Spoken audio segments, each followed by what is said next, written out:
Hello, and thank you for joining me. My name is Mike Roberts, and welcome to this snippet from the Song of Solomon. This is our 11th snippet, and I want to encourage you, if you haven't seen the previous ones, I think it's important to go back and watch those as well. I believe to get the maximum benefit from these, it's important to watch them in order.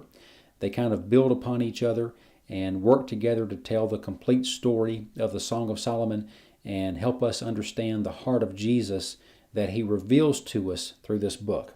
And so I want to pick up today right where I left off last time. We've been going through the first chapter of the Song of Solomon, and we've almost made it to the end of that chapter.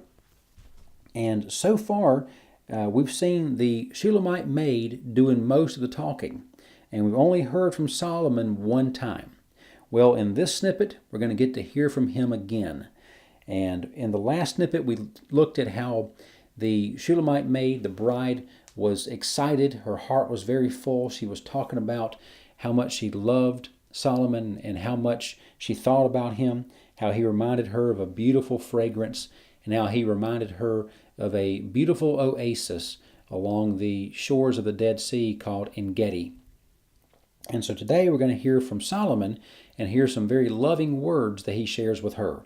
So in the first chapter of the book, in verse 15, Solomon's talking, and again, this is symbolic of Jesus talking to you and me. And this is what he says. He says, "How beautiful you are, my darling." Then he says a second time, "How beautiful you are." He says, "Your eyes are like doves." So how beautiful you are, my darling. How beautiful you are. Your eyes are like doves. So he tells her twice that she's beautiful. He calls her his darling, which is a term of endearment, for somebody you've chosen to spend your life with, somebody who means a lot to you. He's communicating his heart of love to her.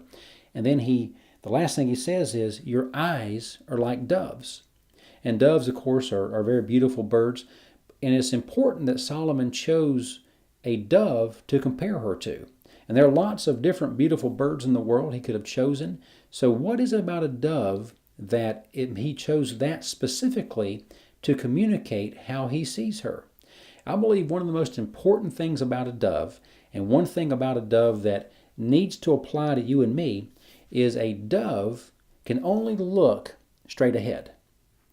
There are some birds who can keep their head looking straight and their eyes can go off either side. And some birds, one eye can go this way and look, and one can look over there. And they can focus on two things at one time. But a dove can't do that. A dove has a singular focus and can only look in the direction that its head is turned. So if a dove wants to look off to the side, its eyes won't go there unless he or she turns their head that direction. So a dove can only look straight ahead, and again has a singular focus on whatever it's looking at that moment.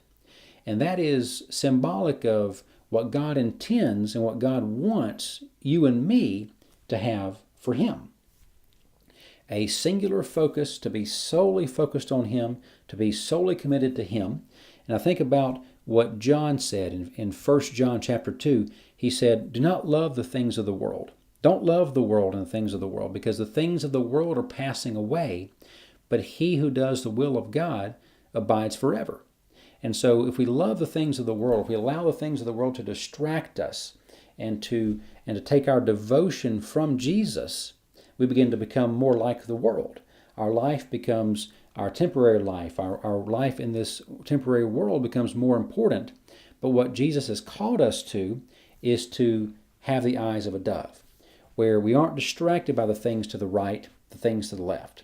We only focus on him and we keep our eyes straight ahead.